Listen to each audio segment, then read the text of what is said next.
What if your next pair of jeans knew your body better than a tape measure and never needed to be returned? Today's guest is taking on a $400 billion problem in the fashion world by making biometric shopping the new standard. She's led product teams across fintech, logistics, and infrastructure, and now she's bringing tech and heart into your closet. Anaïd Chacón is here to share how better feedback loops, AI, and personal insight can change how we shop, how we lead, and how we build systems that actually fit. Welcome to Beyond the Pattern, Life and Leadership Unlocked, the podcast for anyone ready to lead themselves and others differently. I'm Bukhalo Gintala, keynote speaker with over 20 years of experience in HR. I'm a firm believer that all leadership begins with self-leadership, because when you choose to change your pattern, you unlock the power to change your world. Anaïd Chacón is the CEO and co-founder of Minette.ai, a company working to remove the guesswork from producing and buying well-fitting clothes. Her big goal: to eliminate $400 billion in waste and inefficiency by using AI, smart data systems, and new reward models, making biometric shopping the new normal. With 20 years of experience leading technology businesses across retail, fintech, logistics, and infrastructure, Anaïd also holds multiple patents for user interaction systems. She earned her master's in information systems management from Harvard, and she's here today to talk about how innovation, empathy, and good leadership can reshape entire industries. Anaïd, what's up? Welcome to the show. I am so glad to be here. Thank you for having me, Bukhalo. Yeah, no, I'm excited. I'm excited to just kind of share more of you with the audience. Really appreciate you making time. And yeah, how are you doing? How's your week been going? It's been wonderful. The end of summer happening now, and we're at a really interesting time, pressure testing our vision models that I'm happy to talk more about, and learning a ton from prospects, from people that manufacture garments. And I actually just received a certification as a technical apparel designer, which means I'm digging deep into this crazy industry. So yeah, so excited to share this and a lot of other things that are happening. Nice, very cool. So I did my best to try and capture your essence in the bio. Was there anything that I left out? No, I think that you did a fantastic job with it. I think the most interesting fact there that actually connects to the business would probably be that I was born in Mexico and I'm 5'9". So this problem that I'm looking to solve is not something that just comes from the personal experience of being annoyed about returning clothes. It was really a thing that growing up, looking for clothes became an interrogation exercise. I would go to stores and ask them, what is the largest pair of pants you have? And if it didn't fit, I would walk away. And I always felt that that was my problem. So I've worked for many years, as you mentioned, in a lot of different industries, but it wasn't until I gave myself permission to really think about what I fundamentally cared about and what change I wanted to see in the world that I actually came back to this problem that I've experienced all my life. So I think that is probably the piece that I would say that I would want to share with your audience in terms of like what drove me to work on this. Yeah, no, very good point. Thank you for adding that. And I want to make sure the audience knows the meaning of your name because I love your name. So before we get too carried away, let us know the meaning of your name, the correct way to say it, just in case I didn't say it wrong. And and how to reach you if they want to connect with you on LinkedIn. Yeah, or anywhere. You said it perfectly. My full legal name is actually Águeda Anaïd Chacón Hinojos. So there's two last names. Anaïd actually means Queen of Goddesses, and Águeda means the good one. So I am the good Queen of Goddesses. My parents set such a high bar for me and expectations when they gave me this name that I feel I have to do something really great with my life, just from getting that one. And the best way to contact me, I'm on LinkedIn, on social media, and Instagram, I'm at Anaïd Minette. And you can also find me on LinkedIn. I'm like Anaïd Chacón. That's it. And we also have a contact form on the Minette.ai website. So if anyone's interested about what we're doing or wants to connect further on what we're exploring, I would love to get in touch. Okay, no, thank you for that. Let's start with your roots. I mean, you touched a little bit on your background from Mexico. What early experiences shaped how you think, build, or lead today? So I think the biggest experience was growing up in a household where my mom actually had an advanced degree, which was a rarity for her generation in Mexico. And one of the things that was really interesting is that while she held that advanced degree, she always told me that she actually wanted to study something different. She has a master and she studied chemical engineering, but she always told me she wanted to be an architect. And she was not allowed to do that because my grandfather thought that was a profession for men. So I think there's this two parts of how my mom's life panned out that always influenced the way I think about opportunity and about how important it is to find the truth and your own calling and being relentless and authentic in everything you do, how you lead other people and how you create also the space for them to do that search. So when it came to me figuring out what I wanted to do with my career, I first gravitated very strongly towards things that were very technical and hard because I felt that that was the best way to show that I was highly competent and that I could get things done. But over time, that rediscovering what were the things that I cared about and how to live my values started showing up. And as I've gotten older, I think that a lot of both the way I think about the businesses that I'm part of or the company that I've started and the place that we have in the world is how are you making space for people to be the best versions of themselves while remaining consistent with their value sets. I think that's something that very often we don't even know ourselves enough about who we are or about what really drives us. And the current place of life really makes it hard for many of us to have those conversations with ourselves. Yeah, no, I agree with everything you shared. No, thank you for that. You went from engineering to AI to fashion. Yeah. That's like mind blowing to me. Your career has moved across industries.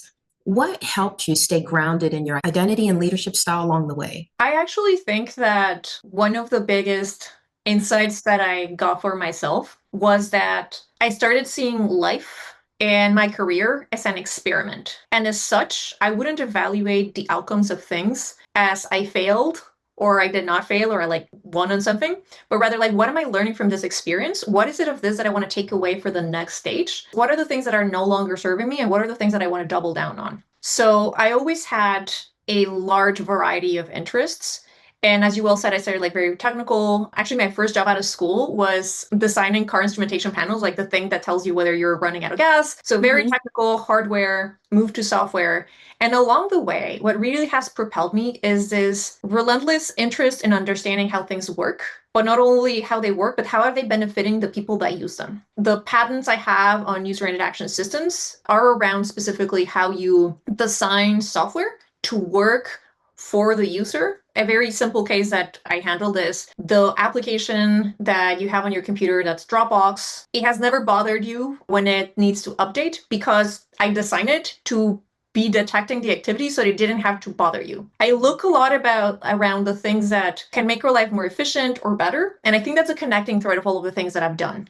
I care about making complex systems easier and more humane and also bringing empathy into technology. Very often people feel that technology creates more distance between people, creates unnecessary complexity. But I think if we use it right, for example, AI right now, a lot of people don't want to talk to chatbots. But what if we actually had the context that made many decisions in your life that are overwhelming or that you're not well equipped to handle a lot simpler or reduce waste in this case? I don't know if you knew this, but 30% of the garments that get purchased online, 30 to 40% get returned because of sizing issues. 90% of those returns end up in landfills. And 85% of women above 35 say that it is incredibly hard to shop for themselves because they're not standard.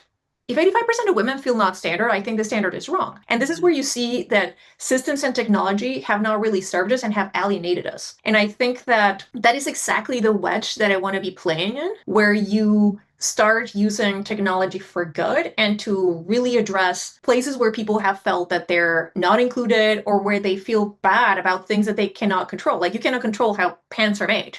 And people that make pants probably would like to know what are the things that are not working for you to be able to design better for you. There's a way to make this a win-win situation, but I think we're just missing the data. Yeah, no, no, those are really, really interesting points. I definitely hadn't thought of the whole return process. I've often wondered what they've done with clothes that you return. But yeah, no, thank you for sharing that. Were there moments early in your Dropbox or Nuvo cargo days when you saw yourself lead in a way that surprised you, for better or for worse? Yeah, so I think at Dropbox, one of the biggest things that was very surprising is how do you work across multiple locations. So at some point I was actually managing teams that were between, and this is actually before all the remote work thing was in vogue. We're talking about like 2014, 15. How do you create culture across multiple locations? How do you also create inclusion with people from different backgrounds? It's a very international company.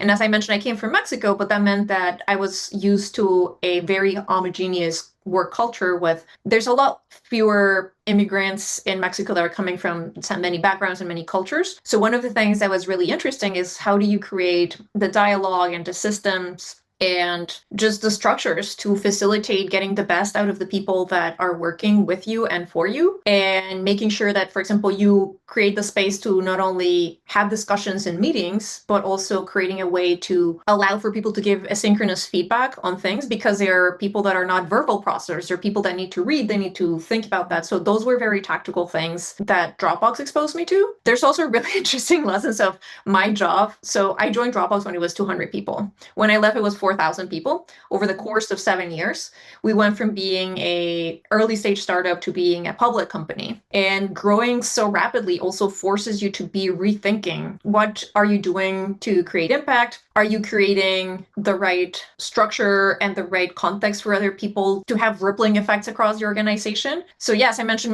my job changed every like 6 to 3 months. That was fascinating. So it's a great lesson in adaptability, flexibility. And that's actually where a lot of the experimentation idea about what is serving you, what not serving you came, because you kind of have to learn strategic neglect. You cannot like hold close to your chest, like this is the only thing that I care about. And like if priorities change, I'm going to feel bad because I'm having to leave this thing behind. You need to be really honest with yourself and adapt because the needs were changing very often. Yeah, Nouveau Cargo was my first head of product role. So that experience was really interesting for a completely different reason. I was not leading one function. I was actually responsible of starting product, marketing, data, and design. That's where really creating teams and developing people that were experts on certain areas that I was not an expert became more of a muscle. It is really interesting, for example, to be creating the right environment for all of these people to work with the rest of the company, and at the same time not being an expert, for example, on design. I was not an expert on design when I took on that team. Marketing was one of my first few experiences doing that. I now feel a lot more competent about that, but I wouldn't say like I'm the consummated expert. So that was also really interesting. And it was also a completely new business space. I had never done, I learned so much about trucks. I know crazy amount of trucks and transportation across the US and Mexico. Tariffs were not such a big thing back then, but I also learned about customs and all of that stuff. So it was also another one of those exercises of how quickly can you learn the domain? How can you hire the right people and develop them in this context? And then how are you creating the right communication systems to help the rest of the organization to take advantage of whatever your team is producing? So those are some of the things that I think were most important, and then continue to challenge myself about what things I cared most about. Yeah, no, I like the term you threw out, strategic neglect. Yeah. I like that. I don't think I've ever heard it said like that, but I get it as soon as you said it. I was like, yeah, like there's prioritizing and then there's strategic neglect. So I like that. I'm gonna have to use that. And then it sounds like clearly because you were at companies that were evolving like real time. So the entire culture probably was just used to adapting. And you highlight that you had to adapt. On the show, we talk a lot about unconscious patterns. And, it made me just wonder what's a pattern that you've had to unlearn to lead more effectively? Because you talked a lot about being able to adapt, even being able to step away from being a subject matter expert. What stands out when I ask that question about what pattern you had to unlearn to lead more effectively? Yes. So I think the first pattern was being the person that has the answer to being the person that knows where to look for the answer. As you become a leader and you're responsible for more scope, or you're thinking about a larger project than yourself, you just cannot be an expert on everything. And I think as someone that went to engineering school and prided themselves of knowing all of the details of how things worked, which is when my initial motivation to go do like electronic engineering, it was actually really hard to let go of wanting to know all of those details, to focus more on the so what. What is this creating for the business? What is this creating for the people? And being able to create those bridges between what I knew, which was like, this is the organizational context, this is what we're trying, like those are the things that you really need to have clear. And the how continues changing and evolving as you discover, because a lot of the things, even in companies that are more established, you have also the global context in which they're operating. There's so many things that you cannot control, and you're going to have to adapt. So maybe the implementation details change, but the overall goals or the overall values are things that you have to keep very firm. So I think that was the first pattern. Just instead of being the person that knows all the answers, is being the person that knows where to look for the answers and create a path forward. I think that that's one of the things. I think that if I were to synthesize what my job is bring clarity into decision making and being able to make decisions in a timely and fast manner. Like what is, from all of the things that are happening at one time, from all of the context that we have, for example, like how fashion is complicated or how logistics are complicated, what are the things that matter, like the three things that matter that we can do today? The other one is letting go of wanting to do everything perfect. And this is where the strategic neglect came into. Even if you prioritize, there's always this nagging feeling that you're not doing enough if you're a person that has really high standards. And at some point, I had to move away from focusing on doing everything perfect to actually learning that I should be putting most of my energy on the things that matter the most and be comfortable with things that are not as important being put in a drawer or in a pocket and being strategic about how and when I took them out. Because sometimes even having them as a to-do list in your ongoing conversations becomes a burden. And it's drawing away energy from the things that really matter. And I think sometimes those exercises of strategic neglect can also be very helpful to identify gaps that you may have in your organization or even in your interpretation of the business. I think that sometimes it's actually a good thing that you let a few things fall to the ground. I know it sounds kind of like, oh, you're really letting go of things that you should care about, but it does teach you a lot about whether those things are truly important or going to make a difference in your business or in your career or even like in how you think about your family. Like I think, for example, I was talking with my mom the other day, she was visiting, and she has this really specific way she likes the dishwasher to be loaded. And she was telling me, well, if you load it this way, it's going to be better to unload, you're going to save yourself time. I'm like, yeah, but then I have to be reinforcing this with everyone that lives in this house and guests. And like, I think this is something that I can strategically neglect. The 2 seconds I may save from the dishwasher being loaded correctly are not going to justify all of that time that I'm thinking about people not doing it in the way that I expect. And it is much more work to be communicating about that than to just do it in this other way. So it makes me think that we have a lot of like, how do you load a dishwasher kind of thing in companies where are we really, is this more of a control or an ego thing that is more of a personal aspect that we care a lot about than it is a thing that's actually going to have an impact or that truly matters at the end of the day. So those are two of the interesting shifts that Yeah. No, that makes a lot of sense. That would change the culture of your household, just like it could change the culture of a team, little things. It's good to always ask that for what, what's the impact here? How does it add value? Because we all have to spend so much time around each other working. And that experience that we create, it's like as much as possible, you want to make it, have some elements of joy and productivity and, just balance. So as much as you can. So next question deals with like leadership and action. You touched on some of it already, but you've led in some pretty fast-paced, high growth environments. What's your approach to decision making when everything feels urgent? Having very clear goals and having a clear vision. And I think there's a big difference between the vision and the goals. The vision is how do you see the future if you succeed? And the goals, depending on the stage of the company, they need to be timed right to be able to make the adjustments that are necessary. So if you're a really early stage startup, you're setting new goals potentially every other week because you're learning constantly. There's a lot of things that you still don't know how they're going to work.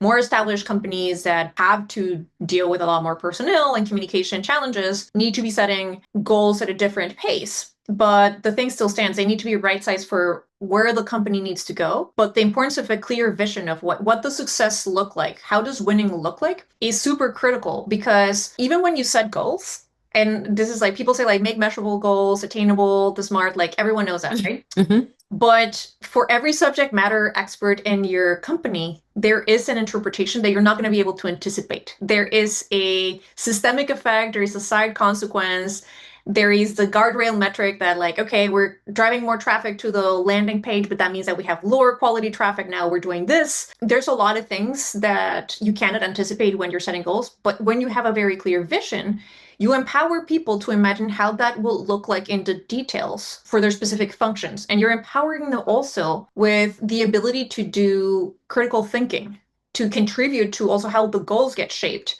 You can solve the fit problem by being the best shopping app. Like you're going to compete against Amazon. But my vision is actually to build the infrastructure that connects manufacturers, brands, and consumers and shares fit data so that each one of them can improve their decision making. And that doesn't look like an app that you have on your phone. That looks very different. And if I'm not able to articulate that vision clearly, I may have people on my team that are thinking that the most important thing to do is to make like a really fun interaction on the mobile phone. So I think being able to articulate that vision is super important, and also creating the right time boxing decisions so that you don't end up in this analysis paralysis, because we can spend hours and hours thinking about how something may work in practice, but there's nothing like actually seeing a customer tell you like, oh, that makes no sense. Like those are the kinds of things that I think are super important for organizations to have, like the experimentation culture, the continuous feedback too. What are you learning from that and how are you communicating those learnings, and like that vision. And obviously the vision is something that you don't change very often, and if you do, that is one of the things that's most critical to communicate clearly and make sure that people have a clear picture of why you're doing that. Got it.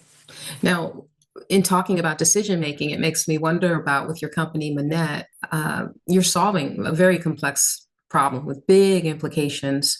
What's one leadership decision that you've made that you're most proud of, and why? Yeah, I think it has to do with so one of the interactions that a consumer can have with our product is helping people not only pick the size, but also what is the context of use. And there's ways that you can make those recommendations in a way that they're like favorable for the merchant. So like we just want to maximize that we're selling the most products immediately. And it's like the short-term pill that gets the numbers up for the merchant or for the manufacturer. But we realize that what we're building here is a rewards and trust system for people to change their behavior on, I'm ordering 3 sizes of the same garment because I don't trust the sizing chart or I don't trust this brand. You need to actually earn their trust. And that is not a thing that you're going to do in one transaction. It's something that you over time reinforce through continuous communication, through reiterating that you understood what you're being asked. So a lot of the experience is really geared towards not only solving the problem then and there for them, but also creating the stepping stones that will lead to a higher trust system where you feel that this is not just a one-off recommendation that when you go to the next website, this thing's not going to remember anything. It is something that you can take wherever you go and that you're going to get advice that is actually tailored for you. And it continues learning as your body changes, as your preferences change. If you go into new milestones of your life, that is where we found that it's really important to prioritize that. And why I think that's also very valuable for merchants and for manufacturers is that the data that they want is not about that one return that they're getting in that instance. It is about how are people using day-to-day this clothes? How can they make better products? How can they minimize the waste they have? And you're not going to get to have that conversation unless you actually create a trust and comfortable environment where that information can be shared between the different parties in a way that feels natural. Like right now, it's very adversarial. You send something back and you're already upset. The brand has no way to learn more from you. And at the same time, every time you visit the website, you're going to continue ordering 3 things because every time you've bought from a brand, even if it's a brand you trust, you're like, it never really works. So there's a lot of behavioral change that needs to go into that. So I'm proud that we're prioritizing more the trust building piece than the short-term sugar pill that we're going to like drive the metric up very quickly so it looks really nice on the dashboard. Yeah, no, I could relate to what you were saying. There are definitely stores that let me just buy 3 of because I don't have time to visit and I don't know their size as well. But, depending on the store, some stand behind the product and they're very welcoming and inviting when you come in for a return, and some take it personal, like, why are you returning our product? And it's, all that plays a role in the trust. So I could relate to everything you were saying. Now, on the flip side, tell us about a time when something didn't go to plan, like maybe a pattern showed up, and maybe what did you take away from the moment? Yeah. I mean, there's been so many things this year. The tariffs, for example, created a really interesting shift in the industry where companies had very specific budgets at the beginning of the year, but February comes and the government is exploring new ways of structuring international commerce, and those things are actually not set in stone. So it makes it very difficult for brands to have a clear path to this is what we have available to sell. This is what it's going to cost us to import the products that we designed 6 months ago and we sent to China or to wherever to be manufactured. So all of those things really create a situation where many apparel brands and companies that we were initially talking to were a little bit like, we cannot have this conversation right now. We don't even know if we're going to have to like cut people. What's the future of our company? Some people were leaving ships with clothes, like abandoned containers offshore because it wasn't cost effective for them to import it. So one of the things that we actually started exploring was also understanding if there was a use case on fit, on consignment, and on secondhand shopping, because that's inventory that you already have in the country, right? And one of the things that we realized was that this is a much bigger problem in terms of many stores that sell secondhand do not put their inventory online because it takes them a day a week in operations just measuring things by hand. So they cannot do that. And based off of that discovery, we were actually able to lean into that and figure out that we actually wanted to repurpose. We initially were just taking measurements of consumers. With that insight, we realized we could use the same vision model to also measure the garments to aid not only in the creating new products online for secondhand, but also it could be a thing that we could give to manufacturers for quality assurance and for a bunch of other things. So it actually really opened up the whole business. Now, I could have at that point said like, okay, this is too hard. I'm going to give up. Tariffs, not a good time. But instead of that, I decided to lean in and see where this hardship took me, and I remained flexible. I continued talking to people, and now I think that has actually strengthened the way we're positioning our product as a unique offering. And also it is, as we're building all of those blocks, it has the opportunity to create a more differentiated and it's actually a business mode. It's harder to replicate when you have all of those three pieces connected and you get that information there. So in a way, this crazy thing that I cannot control took me in a direction that I didn't anticipate and I wouldn't have taken if I had not been faced with this. So I think the pattern there for me is following your curiosity. Obviously, like to a degree, you have to have also a little bit of a sense of like how far along, what stage is your business, and does it make sense to do it now or later? But just continue to be curious and talking to customers and talking to the people that are experiencing the challenges to see where are other opportunities that other people are not seeing. Yeah, no, that makes sense. And you kind of, I think, went into where I want to go with my next question. You talked about curiosity being important. How do you create a culture of growth and feedback in your current team, especially while innovating so rapidly? Yes, we read so much. It's crazy with you have to almost like time box the amount of reading you do of new AI developments, of also developments in the industry. But I think for the curiosity is what are things that you would like to try or experiment, and what are the problems that you want to learn more about? And we create actually sprints. We discuss at the beginning of the week what are the things that we believe we need to get more clarity on the current week. Because it's so easy to go like in every direction, but you need to focus on two or three. Like you cannot make progress on 10. Like you're never going to be able to, especially with a small team. So we pick the couple of things that feel more important, and then we focus on those at that specific point in time. And we're continuously creating content for ourselves to share and put all of our learnings in one place.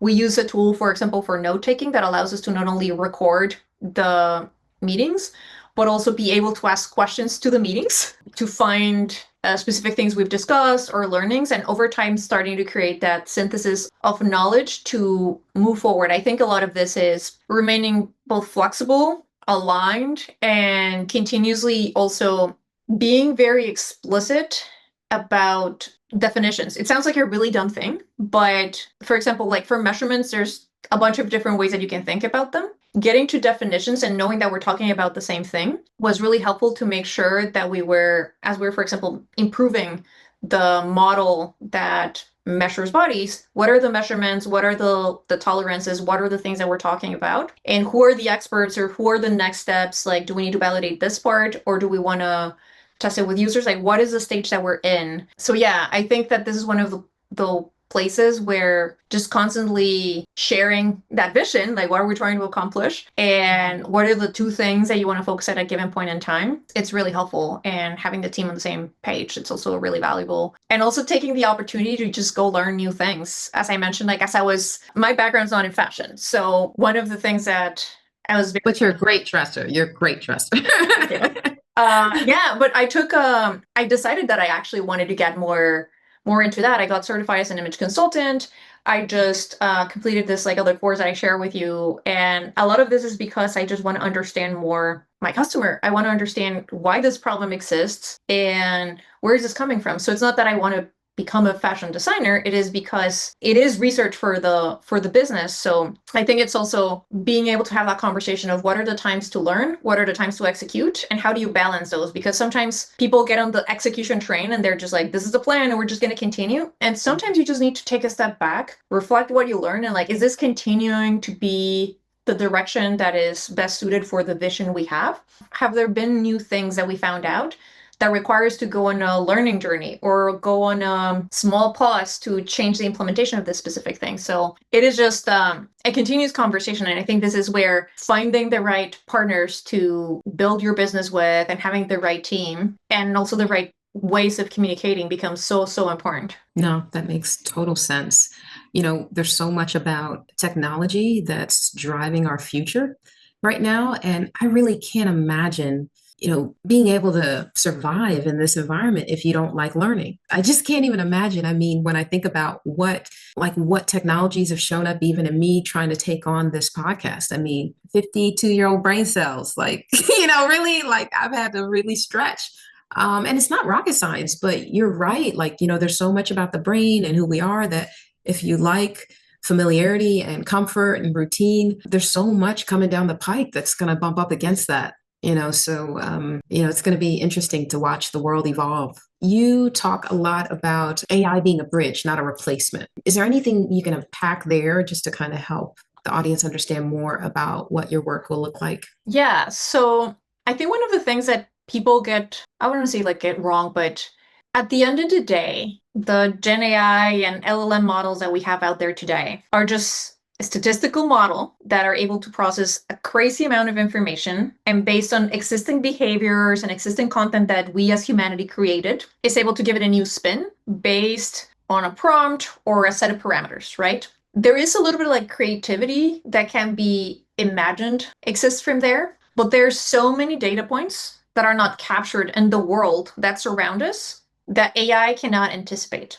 The use case, for example, that I'm solving, yes, ChatGPT can help you find 3 different red blouses and point you to the different brands that sell them. But the fit thing, it's much more nuanced because it's what is the context that you're going to use it? What are your body measurements? What are your preferences? There's all of this additional data of who you are and getting to know you that is not at our disposal. And I think that is the bridge that humans will continue to be the final decision makers on the services that are going to be built on top of AI. And more importantly, a lot of the applications from AI should be making humans happier and more productive in whatever dimension. Like this doesn't necessarily mean like more productive to do more work, but productivity could also mean that you're taking better advantage of the time you have in this world. And I think that I want a lot of this technology to be focused more on doing the laundry kind of problems as opposed to taking the creative work around out of people. I think that this is why AI should be a tool to move faster through those iterations and help us process those large amounts of information to synthesize. I think that's where the biggest power of this technology is. But at the end of the day, only humans can actually figure out what kind of societies we want to live, what kind of communities we want to be part of, what kind of relationships do we want to have with our business partners, with our husbands, with our kids. And those are things that, yes, you can start using AI to send text to your husband at the end of the day, and he'll be very lovey-dovey for a couple of weeks. But then at the end of the day, that's not a truthful relationship. That is not where you want things to go. So I think that that's where AI is really important to. It should be a tool to facilitate and help us with that synthesis. But at the end of the day, a lot of the human connection roles, and like there's thousands of jobs out there and thousands of things that we do as humanity, those are not going to be easy to replace. And quite frankly, a lot of the autonomous decision making, I think it should be more of, instead of the thing being autonomous, you should just create a system that allows people to make decisions quicker. I feel like it's more AI should take the place of the comparison shopper to like present you the different options of synthesizing all of the data. But at the end of the day, the responsibility of the impact of the decisions and how they get implemented should continue to be human. And I think that that's where it is really important that as we're developing AI systems, we do it in a way that's like based on trust, based on fairness, and that we take the time to also make sure that we're considering all of the nuances of the human experience. Like right now, models are very biased to, I don't know if you've seen this, I don't remember where I read this article, I think it was like Harvard Business Review, but there is this really interesting pattern where chatbots have gone global, and because they've been trained heavily on American service culture, they're actually creating more issues for companies in other regions because the culture for service in Japan is very different from American. In the Middle East, it's also very different. But because the data that we've used to train all of those models is heavily biased to a specific locale, you end up in the situation where the thing is introducing more variance and more challenges than it's actually solving. So there's a lot of details and work that we still need to do as a society. They're amazing tools. And I think that it is up to us to figure out where do we want to apply it and how are we, like, again, the vision for us as humanity should be, how are we creating a future where we're all happier, healthier, and better off because this exists, not the other way around.